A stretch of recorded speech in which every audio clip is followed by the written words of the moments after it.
Good evening and thank you for joining us. I'm Trey Gowdy and it's Sunday night in America. Mark Twain famously said, "The report of my death was an exaggeration."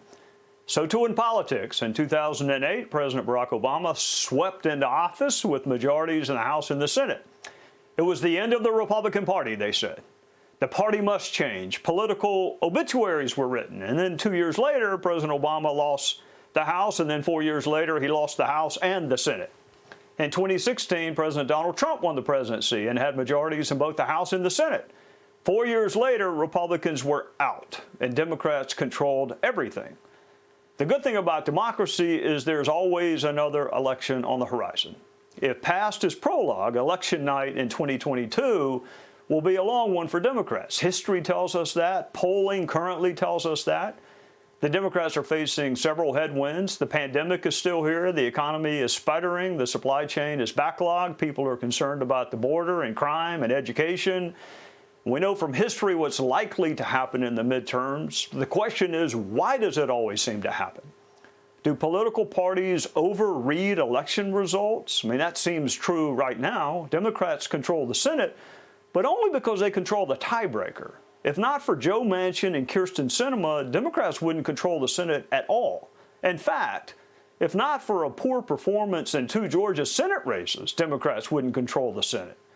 How much of a mandate can you have if your power comes from a senator in West Virginia, a state where Biden didn't win a single solitary county? I mean, seriously, how much of the Biden agenda do you think West Virginia wants to see implemented?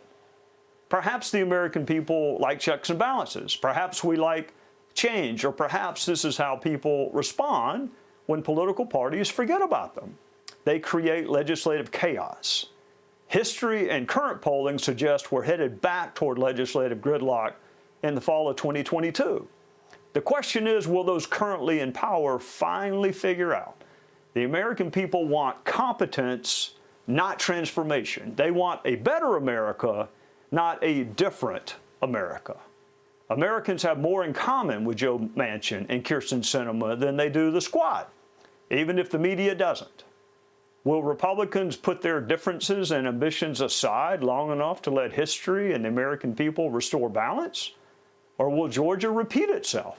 Hey, Sean Hannity here. Hey, click here to subscribe to Fox News YouTube page and catch our hottest interviews and most compelling analysis. You will not get it anywhere else.